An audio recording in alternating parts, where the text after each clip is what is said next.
వెళ్ళిపోవటమే, చచ్చిపోద్ది, ఆత్మ చచ్చిపోద్ది, చిన్నగా చచ్చిపోయి ప్రార్థన ఆదివారం దాకా ముందు చిన్నగా అన్నీ మానేస్తారు. శనివారం ప్రార్థనలు మానేసుకుంటారు. ఏడ ప్రార్థన అన్న రారు, కుటుంబ ప్రార్థన అన్న రారు, పుట్టిన రారు, చచ్చిన రారు, ఏమైనా రారు, విఐపీలు అయిపోతారు. ఆదివారం ప్రార్థన అనగానే చిన్నగా అది కూడా పోద్ది. ఎందుకంటే కోమాలో ఉన్నవాడికి ఇంకేం అర్థం అవుద్ది? ఆదివారం ప్రార్థన పడింటే ఏమైందిలే ఒక్క వారం పోకపోతే, నాలంటి వాళ్ళు ఏమనరుగా, ఎమ్మ రాలేదు, రాకపోతే ఎట్లా, రావాలి, వస్తూ ఉండండి, అయిపోయింది, వస్తాంలే, అయిపోయింది. ఆత్మ చచ్చిపోద్ది, ఎక్కడే పోతారు ఇక.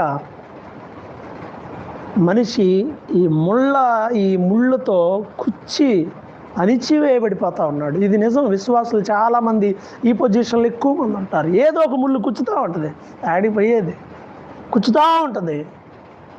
జయించాలి, ఆప్షన్ ఉంది మన దగ్గర. మరణం అనే ముళ్ళును కూడా దేవుడు ఏం చేశాడు?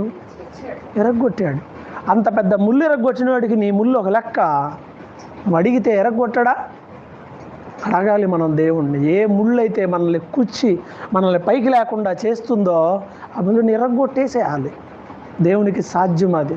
ప్రార్థన చేయాలి దాని విషయమై. ప్రతి విశ్వాసి ఎదగడానికి ప్రార్థన చేయాలి. ఆత్మలో ఎదగాలి, విశ్వాసంలో ఎదగాలి. లేకపోతే అంతే ఉంటావు. ఎదిగితే మన ఆలోచనలు మారుతాయి, మన ఉద్దేశాలు మారుతాయి, దేవుడు మనల్ని ఆశీర్వదించే విధానం మారుతుంది, మన జీవితం కూడా మారుతుంది.